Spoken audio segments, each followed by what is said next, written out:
Welcome, everyone. Welcome. Today's guest is a seasoned actor whose journey from community theater to red carpet premieres is a masterclass in perseverance and heart.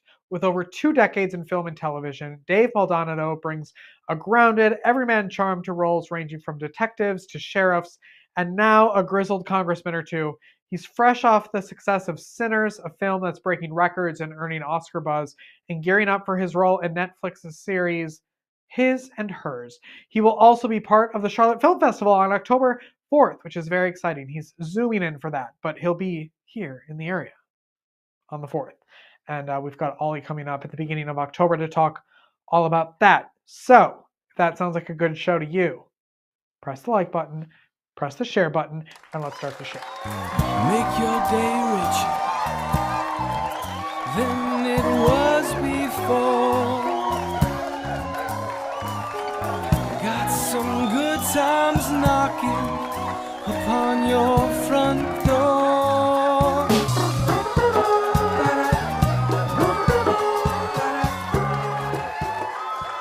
Dave, good morning and welcome back. Thanks so much. Good to be here. For those of you who don't know, a long time ago, and I looked this up, it was February 2018, Dave was on my old show, The Richard Wilmore Show. I don't know how that happened in real life. Like, I must have found you, stalked you somewhere, and you somehow agreed to come hang out with me. So I appreciate that. Yeah, I enjoyed it. I'm happy to be back. We did a Skype interview back in the day. I was looking up that episode, and it was back Skype. when Is Skype still a thing? I actually think they just went under, or just discontinued. I think Microsoft discontinued it, but was pre-pandemic. That was pre-everything. And how has your world of film and television? I mean, this could go on for 4 hours instead of 10 minutes, but a lot has changed in the way you work. Can you talk a little bit about that? Yeah, I think one of the big things we talked about, I think, was Deepwater Horizon at the time. Mm-hmm. And thankfully, a lot has happened since then. Been working, fairly steadily, as steadily as you can in the Southeast, I think. And just had a new movie go to theaters and just break all kinds of records. And I think it's getting some Oscar consideration. I'm considering it for sure. That was just a really cool Sinners is what I'm talking about. Nobody knows. It's that experience was just incredible, working with Ryan Coogler and Michael B. Jordan.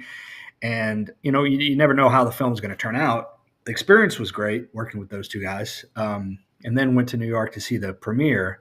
And I may be a little biased, but I was very blown away by the way it all came together, and really thankful and excited for everybody. I mean, you're not biased because everybody else also thinks that. So yes, you were great and the film was great. So yes, you don't have to be. You've been acting for 15 years now, right? Yeah, I mean, if you count, slogging away in community theater and all that stuff, it's probably close to 25 or 30. But film and TV, probably about 20 years now. Yeah. What did you want to be when you were a kid, when you grew up? I was an artist. I was always, somewhere, if I wasn't outside playing like we used to do back in the day, I was drawing. I was sitting at a table drawing or outside. And so I was like, well, I'll be an artist. And I was terrible in school. I was just not good at all. So, as far as having a regular university experience with the grades and everything, that just wasn't in the cards. I did go to college, but I was an art major starting out. But I was like, well, I want to make money at this. So I was a commercial art major. So I was like, yeah, I'll put those two together and I'll make some money. And didn't realize you had to be really good at the computer to be successful in that line of work. And I was not. So I just switched to general studies, and I still kept taking art classes and drawing classes. And but I got into acting more seriously then. Kind of got the bug in college, and I was doing. Once I figured that out, I was like, this is something I really enjoy, something I feel like I'm kind of good at. So when that happened, I did everything I possibly could. I did, you know, shows at the university, theater, and I did all the community theater, and I was doing back to back, you know, theater. My wife was like, you know, you can we watch? Can you stay home watch TV tonight? And I'm like, no, I have rehearsal. I have rehearsal. She got really tired of hearing that I have rehearsal. So, yeah, and then got into kind of commercials and things like that. And once we moved to Texas about 20 years ago. So I got an agent when we moved here, and kind of very slowly started building all those relationships in Austin and Dallas, and then the Louisiana film industry started kind of booming at that time. I picked the perfect time to leave Louisiana, when right before the the film industry kind of started taking hold. But it was a good move because I was kind of equidistant between all those three places. Not close to any of them, but Houston is a great place. That's where I still live now, to kind of get started to do. You can do all kind of corporate videos. You can learn what it's like to be on camera and make a little bit of money, do commercials. And then you can, you know, go to Dallas and Austin if you want to get your foot in the door and film and TV. So that's what I did. Yeah, I was surprised. I lived in San Antonio for 7 years, and surprised, I guess, at the film industry in Texas as a whole, and how booming it is, and how artistic. Knowing that I was moving to Texas, I wasn't thinking, oh, the arts are in Texas. That was not at all what I was thinking, but they are there. That's really exciting. Yeah, absolutely. It kind of ebbs and flows, you know, kind of like with Louisiana. You know, they're kind of inconsistent as far as their politically and with budget and incentives. It just depends on who's in office, whether or not they're going to get incentives.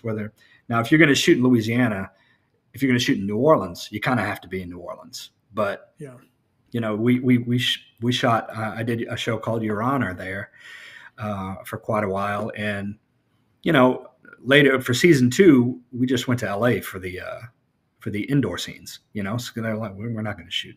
But if you're in New Orleans, you have to be in New Orleans. Mm-hmm. But yeah, like Texas, you know, that right now a lot of things are happening. Really exciting stuff with Taylor Sheridan, and he's building a studio in Dallas, I believe.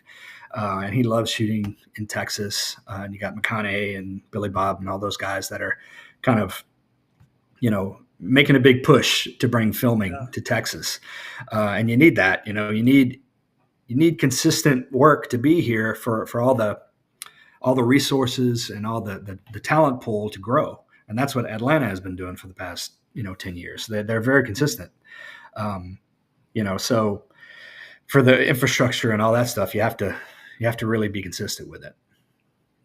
Is there one that you love more than other, like theater, film, TV, or do you just love acting however you get to do it?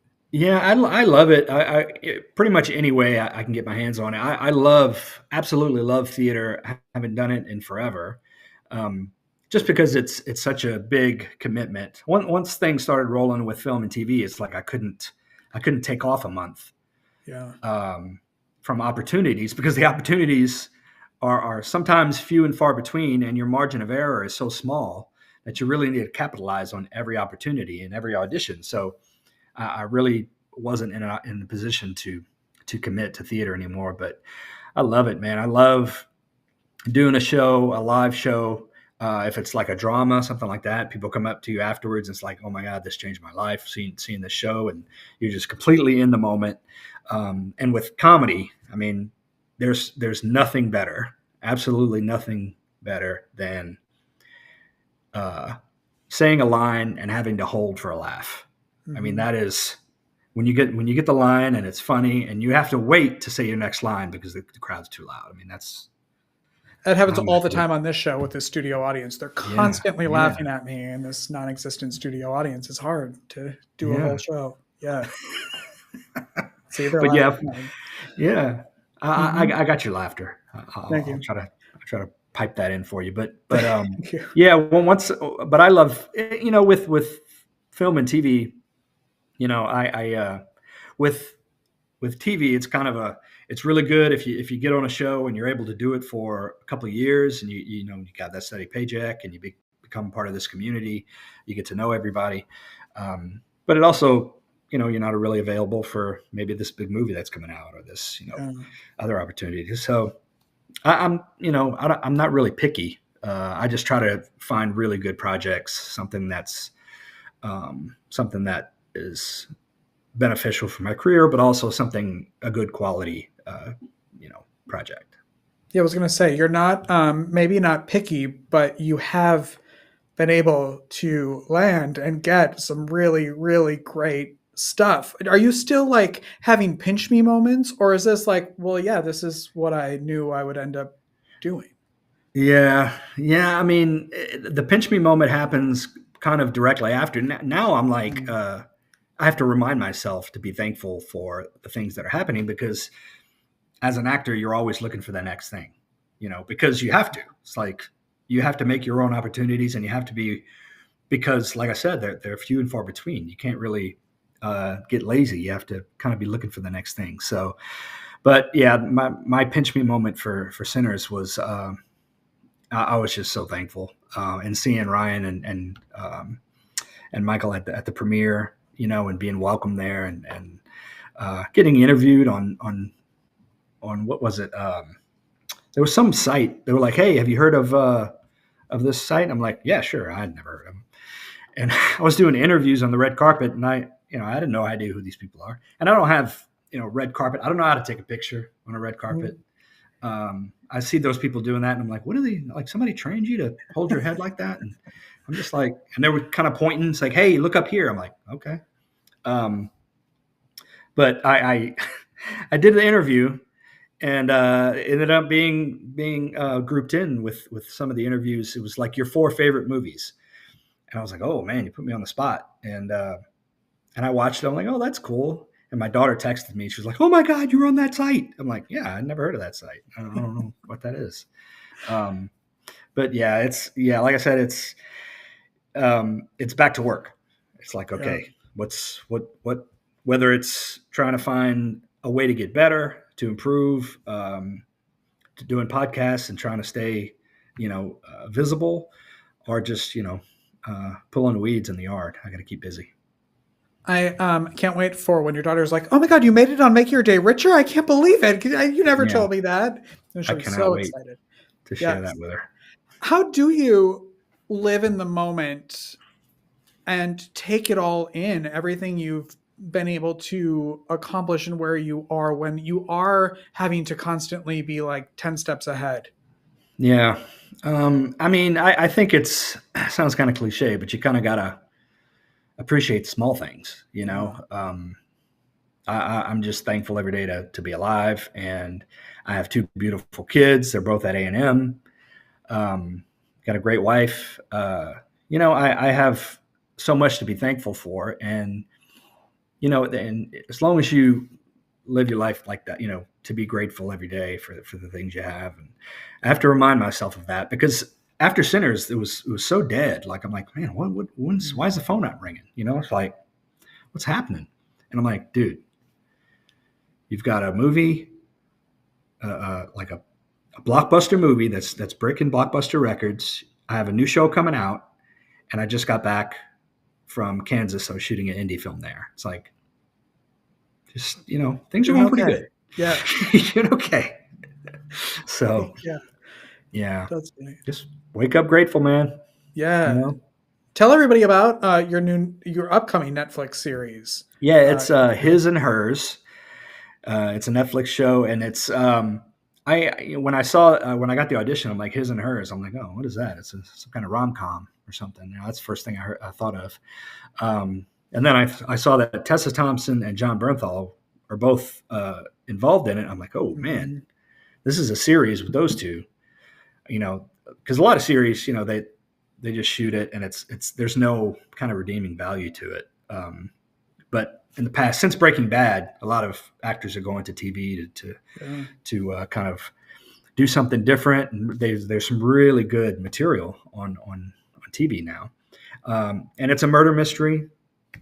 I play the sheriff, so kind of Bernthal is his superior. So he's kind of a hothead, which he is a lot in a lot of his roles. So I get to kind of tear into him a few times, which was a lot of fun.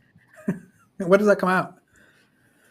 I believe in the fall, sometime in the fall. Yeah. If we were like a real show, we'd be like, well, here's a clip, but I called Netflix and they were like, who are you? And so they don't have a clip, but you should definitely watch His and Hers when it comes out on Netflix. How has that, I mean, when you were on my show in 2018, there were no big, like streaming wasn't a thing. We weren't doing that. We were going to movie theaters. We were sitting down and watching. How has that been? Has it opened up more opportunities? I don't know if it's more opportunities. I mean, they're still making movies. We're just watching them different, you know. And you know, I think people are starting to go back to the movies once you make the movie experience, you know, more enticing. Like I encourage so many people to go to the movies to see Sinners because it was made for IMAX, you know, 70 millimeter IMAX theaters, and I saw it 4 times. Once at the premiere and a couple of times with friends. And I saw it on a small theater and I was like, it was not the same. You know, it was the experience of IMAX is just on a whole other level. But yeah, and then with the strike and kind of all these, you know, terms that we had to get worked out with the streaming services and different compensation, that's the only thing that's really changed. I mean, I think people are just, you know, they're still going to watch movies, but they're just, people are getting their sound systems and their big screens more, you know, tripped out at home so they can have a movie experience. Yeah. I think that's also through the pandemic, like everybody was renovating their homes and creating spaces like that because we couldn't go out. So at least now you're getting that good quality. What do you love most about your life right now? Oh man. Well, you know, right now, I'm thankful for not just consistently working, being able to do that in the Southeast, which was unheard of 10 or 15 years ago. To with the way the industry is, you can do everything remotely. And you know, my roles are starting to change a little bit. I was kind of the everyman guy next door at the beginning of my career, and now my roles are getting more kind of grizzled and creepier, which is great. You know, I love it. I play so many cops and detectives, but pretty soon, you know, this gray is starting to come in, and I'm looking for, you know, congressmen and judges in the next. You'll be the grandpa soon. Yeah. Oh yeah, I'm there already. But yeah, and you know, hit a year sober a couple months ago. That's been incredible. Had to lose some of that hogwood weight, so I kind of got a lot more serious about, you know, nutrition and fitness and everything, and realize how all that kind of ties into mental health. And you know, you feed your body the right stuff, you know, your brain's going to work better, you know, and trying to do all those things right, and just be thankful for the family I have around me. And I love that. Yeah. What's the best way that people can connect with you out there in the world and find you? I'm on Facebook and Instagram, and go to my IMDb page because that apparently helps me in some way. I looked, there's this star meter on there, and I had never kind of paid attention to the star meter because people were always sharing their star meter. And I was like, well, what is that? You know, it's like, and the lower it is, the better it is, you know, because, you know, it's like golf. Right. Yeah. It's kind of like your par. So if you're like number 21, you're like in the top 21 actors, and that's traction on your, you know, visits on your page. So after Sinners, I was like, oh man, I'm at like 3,000. Holy cow. That was awesome for me. So hopefully when His and Hers comes out, I try not to look at that too much because it's, you know, something that's out of my control. Just trying to keep working and pick the right project. Hoping to go to the Oscars here in a few months. If you know anyone that you can call to make that happen. Yeah. Let me make that note. I thought you were going to say, if you know anybody who wants to come with me. And I was going to be like, yes, I'm right here. But yeah, now I got to do work for you. Okay. Sure. Yeah. My daughter and my wife are both they're playing, rock paper scissors for that one. But yeah, it's I'm not exactly a hot commodity as far as name actors, so I'm just a working stiff, which I'm very thankful for. So yeah, just call your people and tell them that I would be a great asset to that event. Okay. Appreciate it. Well, you're a hot name around here. I love having you on. I appreciate you coming on every time, and I hope you come back. Yeah, absolutely. Okay, good. Dave, thank you so much. My Appreciate pleasure. it. Yes. Enjoyed it. Thank you. We'll take a break and be right back after this. Don't go away.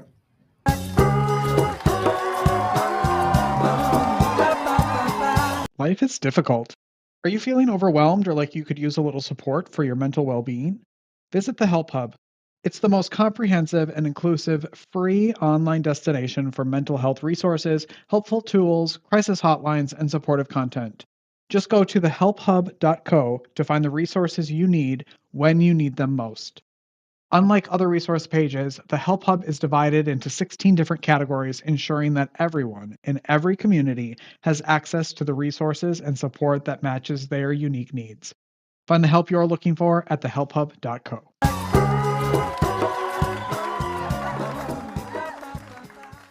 We're back, everyone. I hope you had a good weekend. I did. I went to a corn maze, which was really fun. It took us over an hour to get through the whole corn maze, but we did it. It also was very helpful with my allergies. Raise your hand if it's allergy season for you as well. I can't really hear. I can't really do much without snorting, and so I'm trying to keep it calm for you today. Hopefully, I did that. Anyway, happy Monday. Go make your day richer. Go make somebody else's day richer. You've made mine by watching this show, and I love you for it. On tomorrow's show, the host of the Happy Healthy Hustle podcast, Dr. Christiane Schroeder, is here. So I can't wait for you to meet her. All right? Have a great day, everyone. Bye-bye.